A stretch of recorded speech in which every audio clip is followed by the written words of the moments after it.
Shalom, shalom, peuple de Dieu. Si tu me suis, que Dieu puisse te bénir. Je suis votre sœur, je m'appelle Nora Mungu. Je suis mariée à un homme de Dieu qui s'appelle Paul Mungu. Nous avons 16 ans de mariage et nous avons 6 enfants, 5 filles, un garçon. Et nous sommes parmi ceux-là que Dieu a mis à part pour lui servir dans cette œuvre. Gloire soit rendue à l'Éternel. Nous sommes en France, précisément à Metz. Et je me suis dit de commencer à publier pas mal de vidéos parce que je reçois cette grâce gratuitement de la part du Seigneur. Le Saint-Esprit me révèle pas mal des choses dans sa parole et je me suis dit, je vais pas garder ça.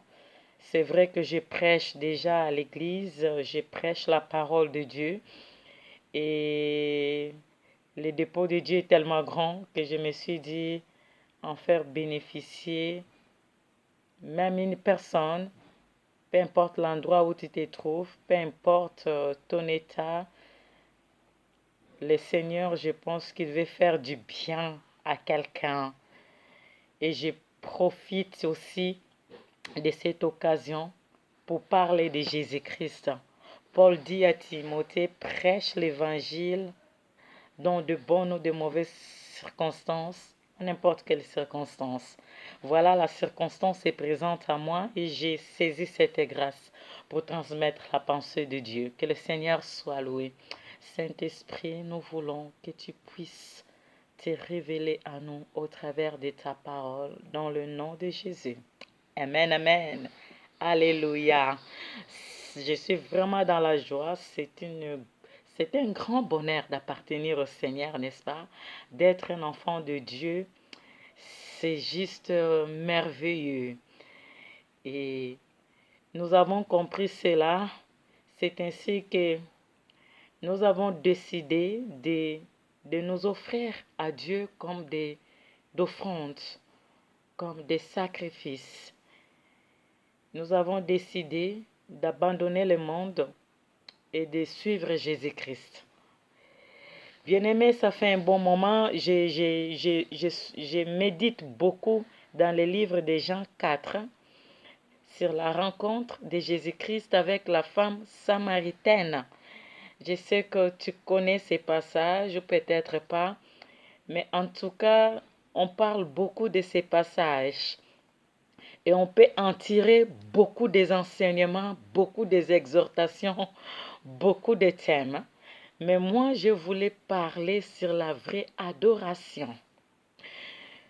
Pourquoi? Parce que le Seigneur, notre Dieu, il cherche des adorateurs. Et pas n'importe quel adorateur bien-aimé, il cherche de vrais adorateurs. Ce qui est complètement différent, n'est-ce pas?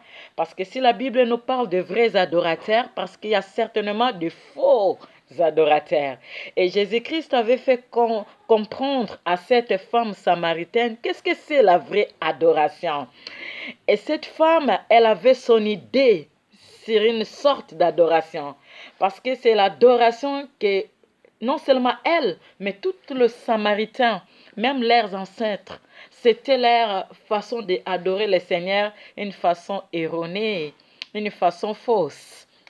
Elle commence dans Jean 4, dans le verset 20. Elle commence à aborder sur le sujet de l'adoration. Et j'aime ça, j'aime ça. Elle dit, nos pères ont adoré sur cette montagne et vous dites, vous, que le lieu où il faut adorer est à Jérusalem. Et Jésus-Christ lui répond, femme, lui dit Jésus, crois-moi, l'heure vient où ce ne sera ni sur cette montagne, ni à Jérusalem que vous adorerez le Père. Ah, il y a quelque chose d'intéressant. L'heure vient où ce ne sera ni sur cette montagne, ni à Jérusalem que vous adorerez le Père. Cette ère, bien-aimé, si vous lisez le verset 23, elle est déjà venue. Et je dis souvent, mon slogan, je dis souvent que cette ère que nous sommes maintenant, peu importe en Amérique, le fusion horaire est tellement différent. Que ce soit en Amérique, c'est la nuit. Ici, en France, nous sommes à 13 heures. En Chine, c'est une autre horaire. Mais, peu importe. Mais, l'heure là est venue où les vrais adorateurs doivent adorer Dieu en esprit et en vérité. Jésus-Christ voulait dire dans ces paroles-là que ce n'était ni sur la montagne de Garizim où les Samaritains adoraient le Seigneur, ni à Jérusalem où les Juifs adoraient le Seigneur. Mais la vraie adoration, c'est en esprit et en vérité. Et dans d'autres termes, vous lirez bien l'histoire, Jésus-Christ a fait comprendre à cette femme qui avait un souci quand même.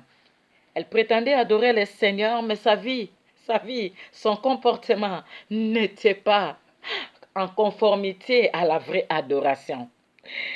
Et c'est triste de regarder aujourd'hui dans les églises, les thèmes qui attirent beaucoup de gens, c'est en ces derniers temps, c'est des miracles. Venez, tu auras ton miracle. Venez, vous aurez du mariage. Venez, vous aurez de voyage. Venez, vous aurez du travail. Bien-aimés, les païens qui ne prient pas, ils ont toutes ces choses pour nous dire que ce n'est pas primordial. La Bible nous dit que cherchez premièrement le royaume des cieux et tout vous sera donné par-dessus tout. Donc la priorité, ce ne sont pas des choses périssables de ce monde. Mais une fois qu'on a compris qu'est-ce que c'est le royaume des cieux et que nous accrochons au Seigneur Jésus-Christ, ces choses vont nous suivre automatiquement.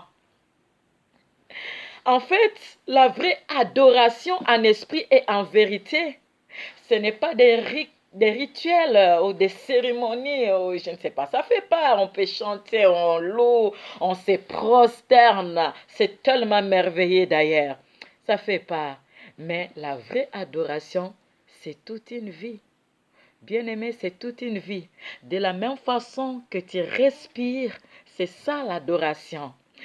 Cela veut dire que tu sois à l'église, que tu sois dans ta maison, que tu sois dans la rue, que tu sois au travail, que tu sois à l'école, partout où tu te trouves, tu es en communion avec ton Dieu. Et que tu dégages le fruit du Saint-Esprit au quotidien. C'est ça la vraie adoration. Dieu dit, ce peuple m'adore que des lèvres, mais son cœur est éloigné de moi. Cela veut dire quoi? L'expression de nos lèvres, quand nous disons Dieu, nous t'adorons, quand nous sautons pour Dieu, d'ailleurs David avait sauté, avait dansé pour Dieu un roi, c'est très bien. Mais elle doit être conforme à nos comportements, à nos vies. C'est ça la vraie adoration. Jésus-Christ avait demandé à cette femme, va chercher ton mari. Mais je n'ai pas de mari. Tu as dit vrai. Parce que même cet homme que tu vis avec maintenant, ce n'est pas ton mari. Il voulait redresser la vie de cette femme. Vous voyez, elle allait à la montagne de Garizim adorer Dieu, mais sa vie n'était pas correcte devant le Seigneur. C'est ce qui se passe aujourd'hui dans nos églises d'ailleurs. Et ce qui me tourmente de plus, pourquoi est-ce que dans le temps ancien, il y a eu autant de miracles, autant de manifestations de Dieu? Un homme comme Josué, de la même nature que nous, bien-aimés, arrêta le soleil et la lune à Gabaon. Dieu avait exaucé cette prière. Dieu arrêta la ligne. Soleil, arrête-toi. Le soleil s'est arrêté. Un homme comme Moïse qui divise la mer Rouge. Un homme comme Élie qui invoque le feu qui tombe du ciel. Un homme comme l'apôtre Paul. On prenait le mouchoir, on venait tremper sur sa sueur, et on allait imposer sur les malades qui étaient guéris que par le mouchoir. Un homme comme l'apôtre Pierre qui marchait son ombre guérissaient les malades. Ils étaient des hommes de la même nature que nous. Ah, bien-aimés. Et Dieu n'a pas changé. Il est le même hier, aujourd'hui et éternellement. Et pourquoi nous ne vivons pas autant de miracles merveilleux comme ça? Nos miracles sont à compter au gouttes d'eau. Parce qu'il y a beaucoup de fausseté dans les églises. Beaucoup de fausseté. Tu vois quelqu'un qui vient adorer le Seigneur, qui prétend chanter pour le Seigneur, mais il a renié ses parents. Il a quitté sa mère qu'il a gardé 9 mois au ventre des sorcières. Oh, quelle douleur! Je suis une maman. Quelle douleur! Les douleurs de l'accouchement. Tu as quitté tes parents des sorciers. Bien-aimé, devant le nom de Jésus, la sorcellerie n'a pas de force. Mais tu es un enfant de Dieu. Dieu t'a ramené dans la lumière. Justement, si tes parents sont des sorciers, tu peux faire quelque chose pour eux. Au travers de ta prière, au travers de ta prédication, Dieu peut les délivrer. Il y a autant de choses fausses dans les églises dites les églises du Seigneur. Tu vois des gens qui adorent le Seigneur, qui louent le Seigneur, mais ils ont la haine dans leur cœur. Ils ne se parlent pas, mais ils sont en train de chanter, d'adorer le Dieu d'amour. Il y a beaucoup de choses à revoir. Cette ère, c'est l'ère de vrais adorateurs qui adorent Dieu en esprit et en vérité. Cela veut dire quoi, bien-aimé?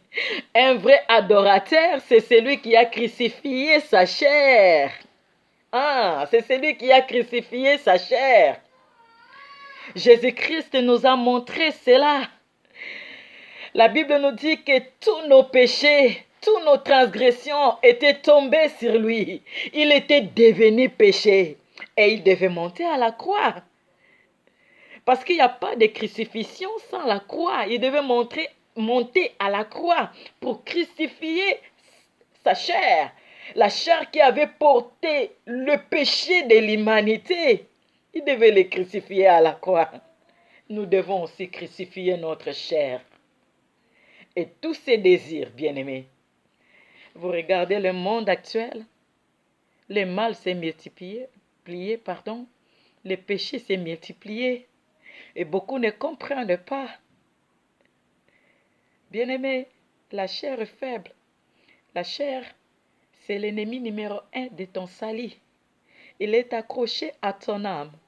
Mais la chair, elle sait que les poussières, elle retournera dans la poussière. Elle n'aura pas de compte à rendre à Dieu. C'est ainsi que la chair, elle ne se préoccupe pas à prier. Regardez comment le corps est content dans une fête. Mais regardez comment elle est fatiguée dans la présence de Dieu. C'est seulement dans la présence de Dieu que les enfants de Dieu regardent la montre lorsque les prédicateurs disent le message. Ici, j'étais étonné en Europe, il y en a même des églises européennes, quand c'est midi, que les prédicateurs n'ont pas fini de prêcher, ils sortent, ils vont manger, parce que c'est l'heure de partir. Mais dans de fait, le corps est tranquille, il est à l'aise. Nous devons revoir notre foi. Dans d'autres termes, Jésus-Christ, lorsqu'il disait à la Samaritaine, ce n'est ni sur cette montagne, ni à Jérusalem qu'on adore le Père. L'adoration, ça s'est fait en esprit et en vérité. Cela veut dire que les Juifs et les Samaritains, ils devraient revoir leur façon d'adorer le Seigneur. Comment est-ce que tu adores Dieu, bien-aimé? Est-ce que tu as une bonne communion avec le Seigneur? Ah, Jésus-Christ revient bientôt, très très très bientôt. On le sent et on voit des signes qui s'accomplissent. Il est à la porte, il revient bientôt. Es-tu prêt? Es-tu prêt pour l'accueillir? Es-tu prêt pour l'enlèvement? Il viendra, chercher de vrais adorateurs. De vrais adorateurs. C'est là qu'ils lavent leurs robes dans le sang de l'agneau. C'est là qui ont dit non au système de ce monde. C'est là qui ont la haine de ce monde, des choses de ce monde, et qui sont attachés au Seigneur Jésus-Christ. comme l'apôtre Paul. Ce n'est plus moi qui vis, c'est Christ qui vit en moi, qui vit dans toi, bien-aimé dans le Seigneur. Paul dit, j'aime ça. Paul dit, je traite mon corps durement et je le tiens assujetti. La chair, en fait, il aime des choses qui sont contraires à celles de l'esprit. Ils sont opposés entre eux, bien-aimés. Il faut la traiter durement. Il ne faut pas céder à ses caprices. Elle n'est toujours pas satisfaite. Elle aime tout ce que Dieu n'aime pas, la chair. Il faut la sujettir, la traiter durement. Comment, bien-aimé? Dans la prière, dans le jeûne, dans la méditation, dans la parole de Dieu, dans l'obéissance de la parole de Dieu. La chair veut t'arracher, veut te ramener dans les choses de ce monde. Tu lui dis, non, non, non, non, non, non, toi, je ne te fais pas confiance. Tu les ramènes dans la lumière. Tu les ramènes dans la parole de Dieu. Tu lui dis, c'est l'heure de prier, que tu sois malade, que tu sois fatigué. Tu vas prier quand même. C'est l'ère des vrais adorateurs. Dans le montre de Dieu, c'est l'ère des vrais adorateurs. C'est tellement merveilleux appartenir au Seigneur. C'est tellement merveilleux, bien-aimé. J'ai prié pour que Dieu puisse te communiquer cette joie de l'appartenir. J'ai prié pour que Dieu puisse te faire comprendre comme il avait fait à la Samaritaine. Elle avait compris. Elle avait laissé sa criche. Elle est partie évangéliser les autres. Bien aimé, le fait qu'elle laisse sa criche qu'elle utilisait tous les jours pour venir puiser d'eau dans ce puits, elle avait laissé la criche. Symboliquement, elle avait abandonné toute sa mauvaise vie près du Maître. Elle avait saisi l'occasion. Le Seigneur Jésus-Christ est là, bien-aimé, pour toi. Si tu vis dans la sanctification, gloire soit rendue au Seigneur. Mais si tu vis dans le péché, le Seigneur Jésus-Christ est là, tout près de toi. Invoque-lui dans ton cœur avec toute la sincérité. Dépose sur lui tous tes fardeaux, tous tes péchés. Dépose sur lui. C'est ça qu'on appelle crucifier la chair. Lorsqu'on confesse nos péchés, on abandonne tout. C'est ça, crucifier la chair. C'est-à-dire que tu es mort pour les péchés. Tu vis maintenant pour Christ. Et si tu veux vaincre ce combat, attache-toi à la prière. Attache-toi à la méditation de la parole de Dieu. Attache-toi à l'obéissance de la parole de Dieu. On doit finir avec ça, d'être 50-50. C'est que tu es dans l'église et tu es dans le monde. Non. C'est que tu es un pied dedans, un pied dehors. Non, bien-aimé. Avec Dieu, c'est 100%. On se donne à 100%. Il s'est donné. Il a quitté un trône. Il est venu. Il s'est donné. Il s'est livré. Lui-même, un Dieu. Et pourquoi? Pourquoi pas toi? Donne-toi au Seigneur. Donne-toi au Seigneur. Cette chair ne sert à rien. Le plaisir de ce monde ne sert à rien. Demande à ceux-là s'ils pouvaient retourner, des gens comme Michael Jackson, comme Wemba, s'ils pouvaient retourner aujourd'hui, ils allaient dire, mes bien-aimés, ne faites pas comme je fais là. Il est encore temps pour toi, parce que tu as encore le souffle de vie. Ça reste impossible lorsque Dieu retire le souffle de vie. Là, on raconte le Messie trop tard. Le Messie est trop tard. Lorsque tu n'as plus le souffle de vie, tu veux te convertir, c'est trop tard. Il te dit c'est trop tard. C'est ainsi que la Bible nous dit dans Hébreux, bien-aimé. Aujourd'hui, si tu attends sa voix, n'endurcis pas ton cœur. Nous allons revenir pour un autre numéro sur le vrai adorateur. Le grand message de la sanctification. La Bible dit rechercher la paix avec tous et la sanctification, sans laquelle personne ne verra Dieu. Vous voyez, c'est des choses très importantes.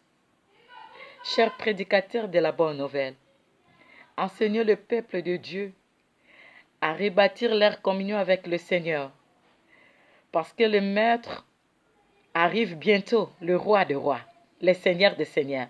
Il est à la porte, il arrive bientôt. Cessez de dire venez, tu auras le mariage. Cessez de dire venez. Ces choses-là Ils viennent automatiquement. Mais apprenez les enfants de Dieu à marcher dans la sanctification. C'est le message clé, le message du royaume des cieux. Que le Seigneur vous bénisse. Que le Seigneur fasse grâce à toi, bien-aimé, qui viens de m'écouter. Que le Seigneur te fasse beaucoup de bien. Il est tellement merveilleux. Que la gloire soit rendue à l'Éternel.